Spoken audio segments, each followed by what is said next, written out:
Yo, what is up guys, and welcome to another Epic 7 video. Okay, so in today's Epic 7 video, I'll be showcasing some of the Moonlight 5-star characters that I've built up recently, as well as their performances in the recent guild war that I've participated in. And the Moonlight 5-star characters that will be showcased in today's video will be Abyssal Euphine, Ambitious Tywin, Spirit Iceline, although I didn't use her in Guild War. I'll still show you guys her stats and gear. And last but definitely not least, Spectre Tenebria, although her gear hasn't really changed since the previous videos that I've made. For those of you who haven't watched my previous Epic 7 videos, I'll still show you guys her gear and stats. Okay, let's start off with Abyssal Euphine. So these are her stats and gear. I'd say it's probably the bare minimum you need to have a optimal Abyssal Euphine. Definitely did my best, gave her the best lifesteal gear that I had available. Let me show you guys the stats and substats of her equipment real quick. The gem modification stones really did help out. I took out a lot of the useless stats such as effectiveness, effect resist, and even some flat attack because I noticed that she had quite a bit of attack. She does scale off both defense and attack. In her regular form, it's defense, but when she transforms into, I forgot what that state is, when she goes crazy, her damage is scaled off attack. So you want a little bit of attack, but not too much to the point where she becomes too vulnerable to damage early on in the fight. So that's a pretty good piece there. Here's the next piece. A lot of HP on this one. Not too bad overall. Here's this piece. This piece is basically meant for Abyssal Euphine. Look how much defense it has. 37% defense. That's insane. And I even got a max roll. Or is that a max roll? It might be I think it might be a max roll. Or is it 9% for HP? Either way, it's a really high roll for the gem modification stone. So this piece is really good. Will probably be a permanent piece for my Abyssal Euphine. This necklace isn't great. I forgot what the stat was on this last piece, but I re-rolled it for speed because I figured my Abyssal Euphine was a little bit too slow. This piece might be swapped out eventually, but for now, it's pretty decent. The ring is might be her best piece or second best piece. It has an equipment score of 100. It's a lot of crit damage, though, I will admit. I probably would have preferred it to have defense percent instead of the attack percent here.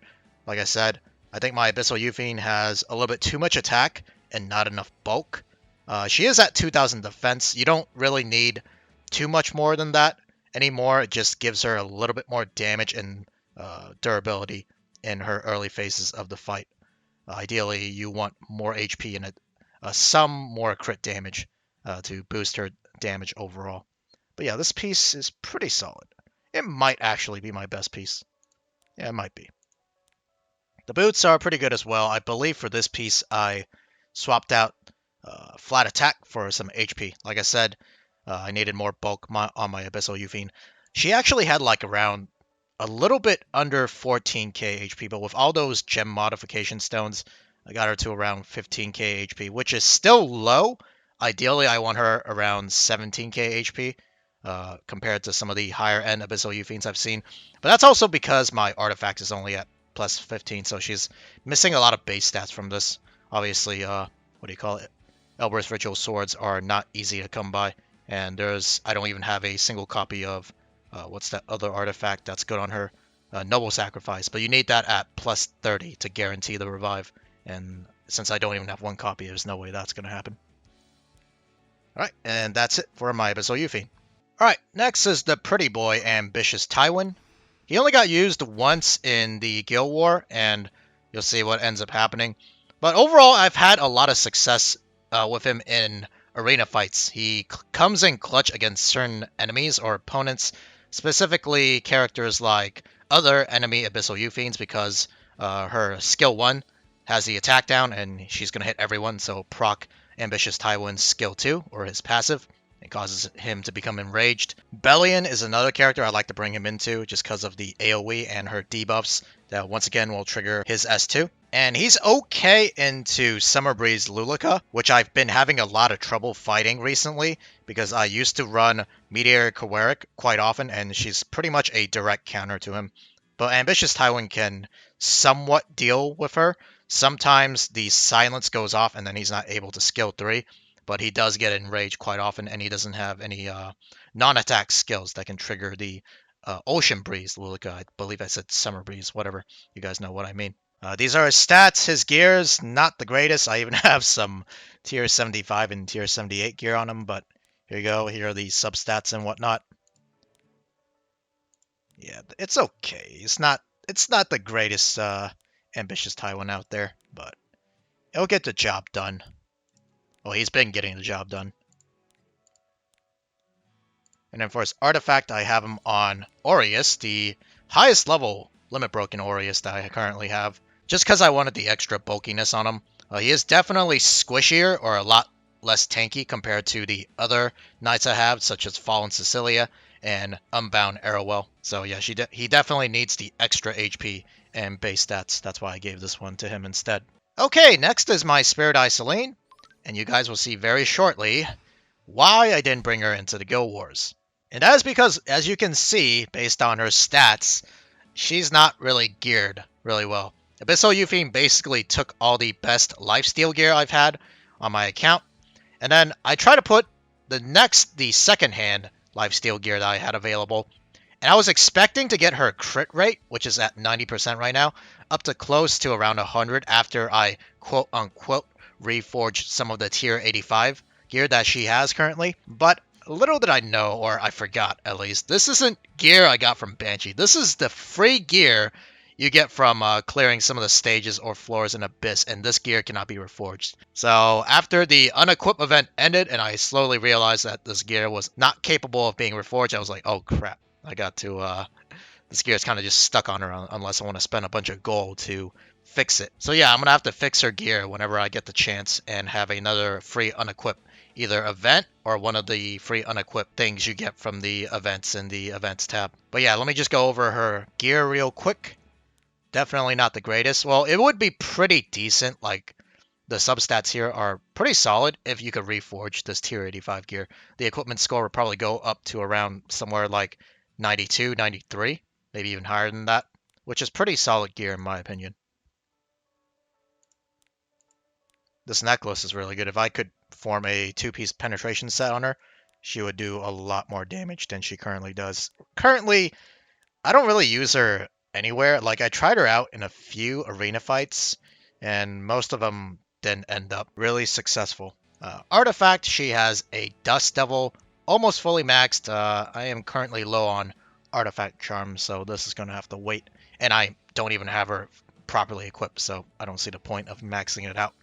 Okay, last but not least is Spectre Tenebria. For those of you who've seen my previous Epic 7 videos, you probably already know her gear and stats, but just real quick, for those who haven't,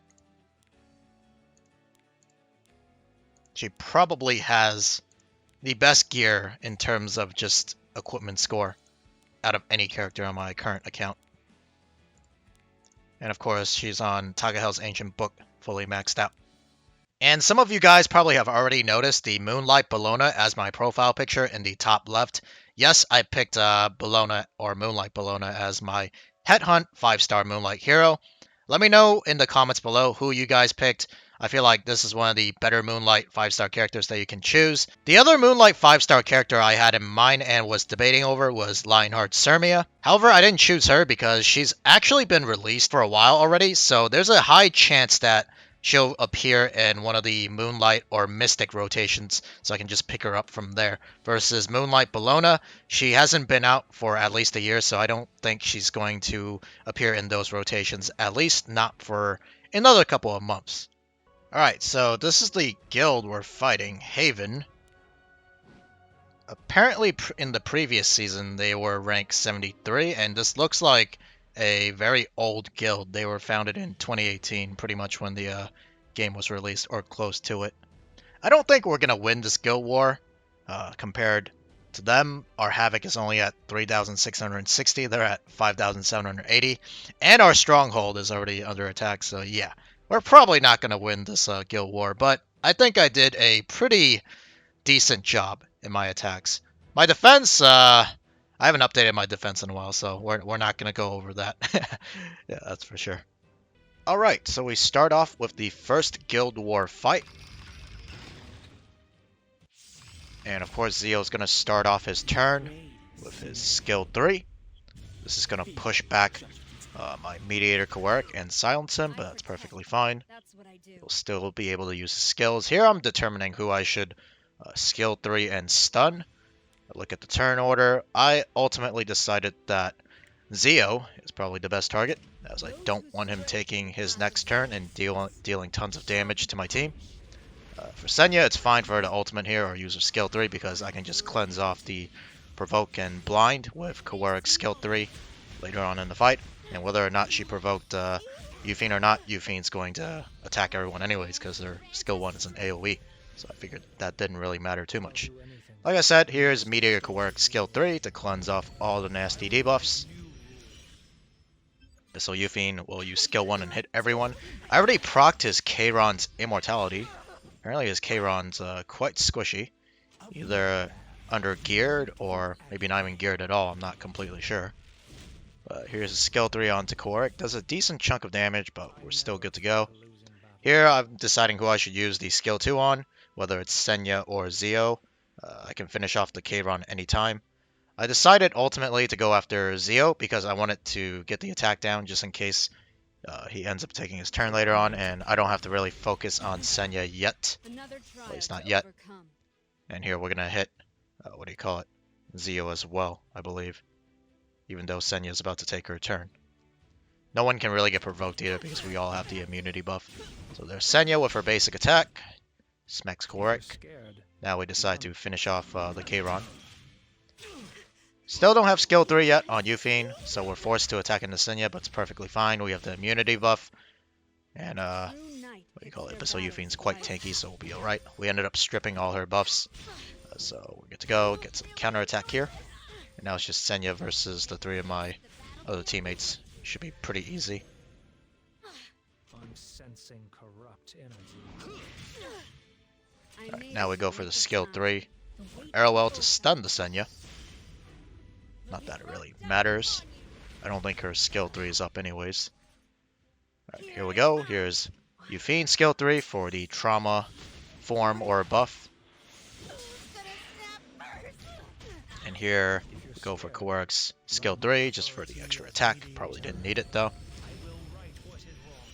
And just for style, we soul burn the skill 1 to C, and we do 23k damage, 24 if you add on the dual attack. Not too shabby. Alright, on to the second fight.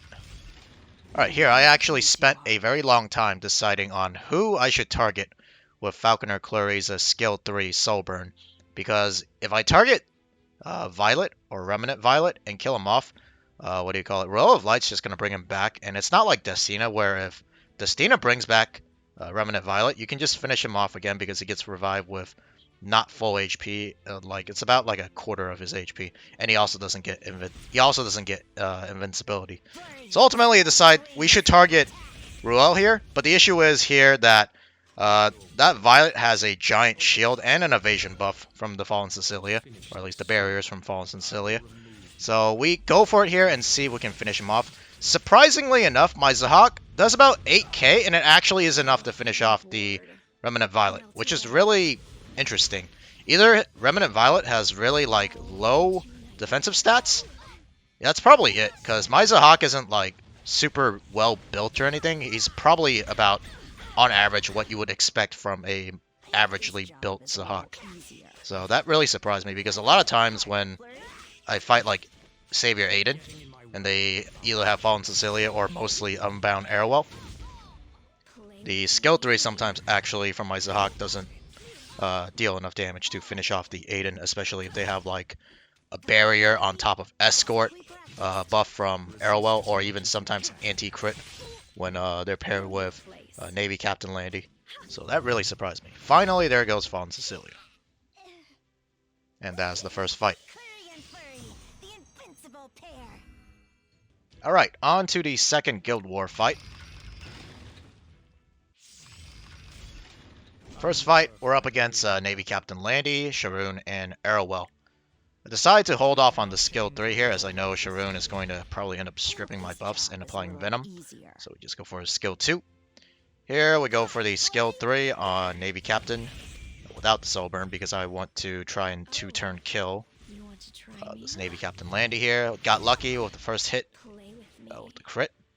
And then the second hit, unfortunately, I don't believe I crit here, but it doesn't matter. The defense break and all the debuffs is enough to finish off Navy Captain Landy, which is the main threat.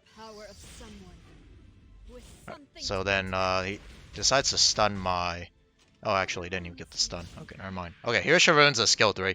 This will apply Venom, and I believe it either strips buffs or reduces the duration by like 2 turns, which is essentially the same thing as stripping. So now we cleanse all that with Kowarik's skill 3. Wow, that Arrowwell has a lot of buffs. I didn't even notice that. That's like, oh my god, that is like 6 buffs on top of Arrowwell. Imagine if that was like a DPS character. Jesus Christ. So now we just have to whittle down both Sharoon and Arrowwell, which will take a while because these two characters are quite tanky, unfortunately. And we used up the majority of our burst damage in the initial fight.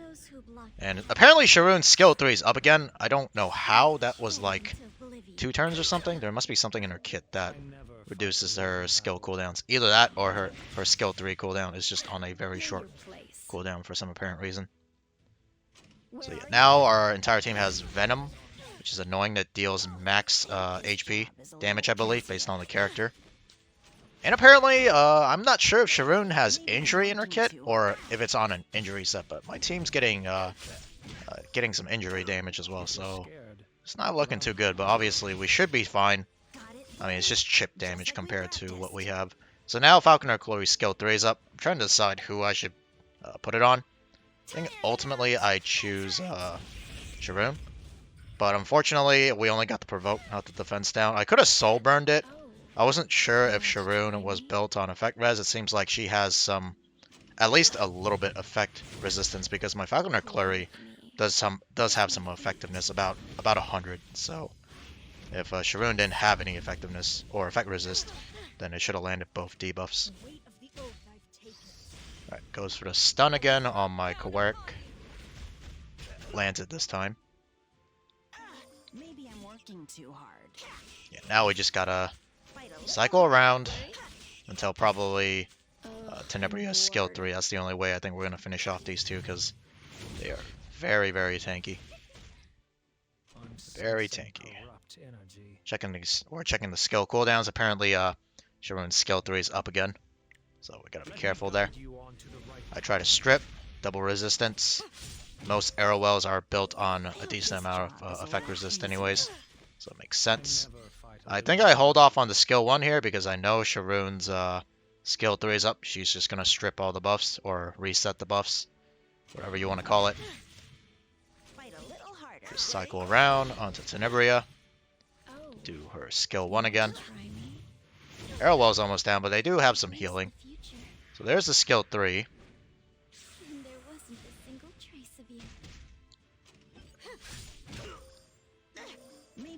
Alright, Falconer takes her turn, and to my surprise here, I get reset.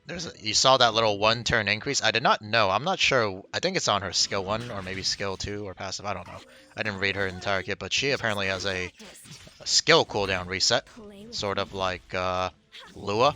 So that's kind of annoying. My Kowarik isn't able to use a skill 3. But none of that really matters, as Tenebria has her skill 3 up now. This should, in theory, finish off the Arrowwell. It does. So now we only got one person to deal with. I don't have any souls. I wanted to soul burn the skill 3 on Falconer Chloe here to guarantee the defense break. But once again, we don't land it. But it's okay. We have the skill 2 for the attack buff, Meteor Kowarik. So we should have enough damage from Spectre Tenebria to finish her off eventually.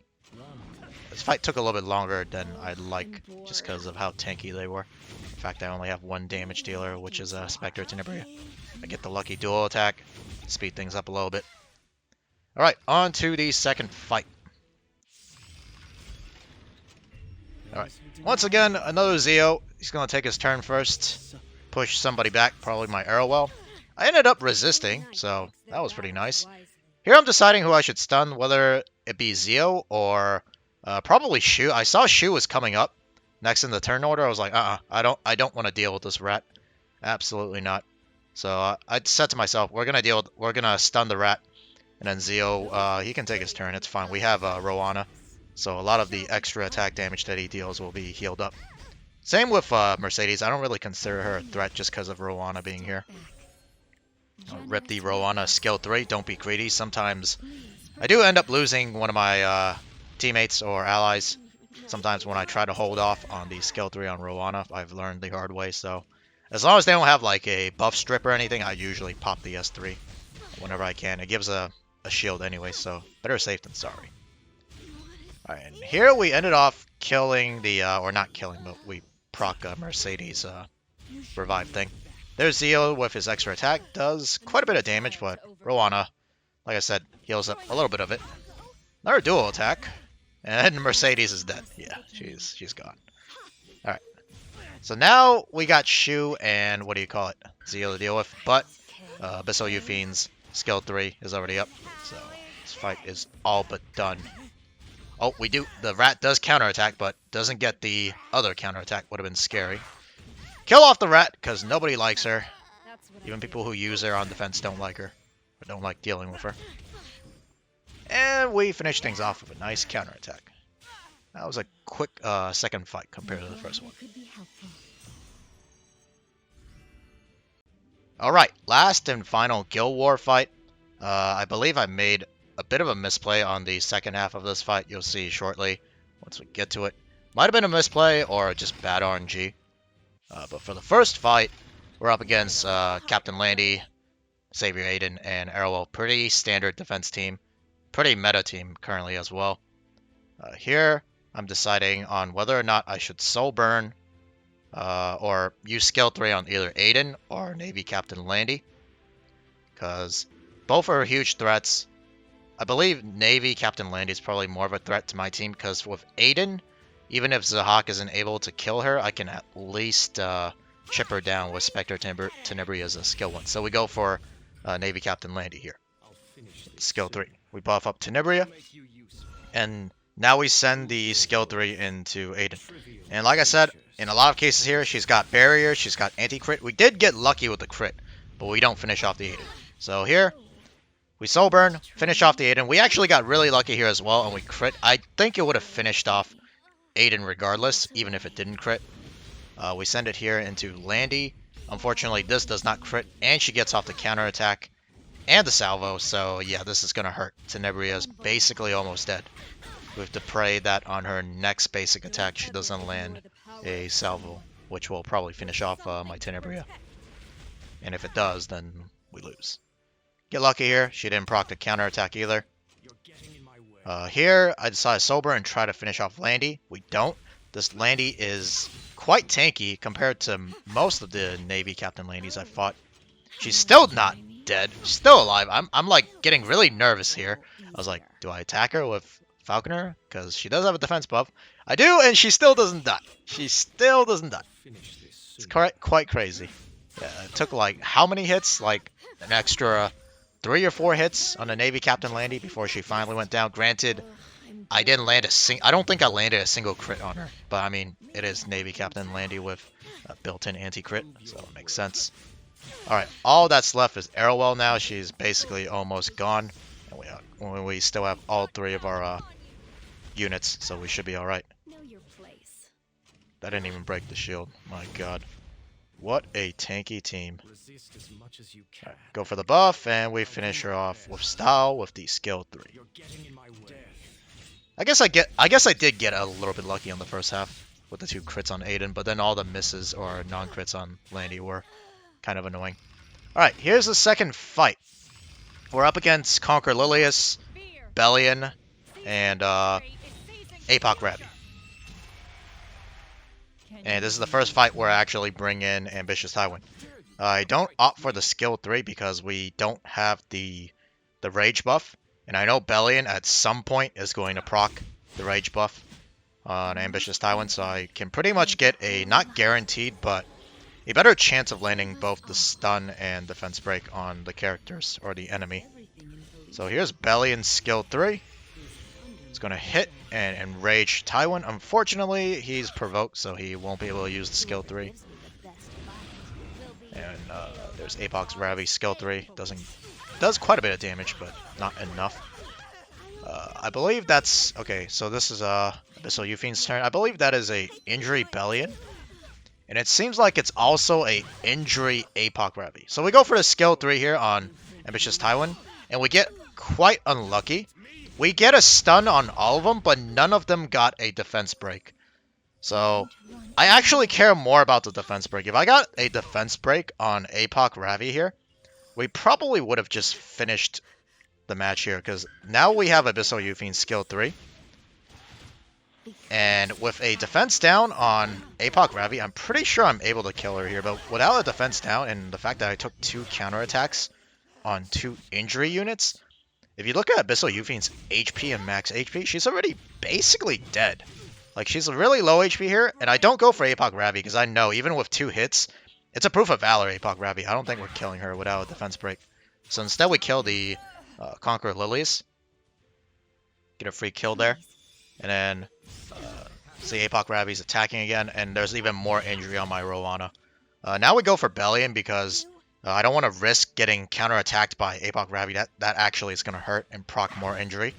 Here is where I think I made a huge mistake. I probably should have focused down the Bellion instead of hitting the Apoc Ravi. I'm not sure why I did that. I guess I wanted to lower the amount of damage she'll reduce from her Proof of Valor. But at this point, it's too late. Bellion's going to counterattack, and look at all the amount of injury that we've taken already from both Bellion and Apoc Ravi. So yeah, I'm pretty sure I should have tried and focus down the Bellion there. I don't know if the Tywin's skill 1 would have done enough damage, though. That's another thing. There goes Bellion, but at this point, both my characters are injured to the point where their max HP is only at like 50% HP. Even with Rowanna's skill 3 with the revive, it's not going to do much. It really isn't going to do much, and what do you call it? Eupheme has her skill 3 up. We hit the Apoc Ravi, but she counterattacks, and this just finishes off my, well, I revived, but I revived with so little HP that literally doesn't matter. And Apoc Ravi has her skill 3 up, so my Eupheme's basically dead, and she's going to bring back someone. She brings back Conqueror Lilius, so at this point, we've basically lost. Unfortunate. Not sure if I misplayed there, let me know in the comments below, or if I just got unlucky earlier with Tywin's skill 3 not landing any defense breaks. So we ended off the final match with a draw. Okay guys, well that's going to be it for this Epic 7 video. If you guys enjoyed the video, please make sure to leave a like and subscribe. But other than that, I'll see you guys in the next Epic 7 video. Peace.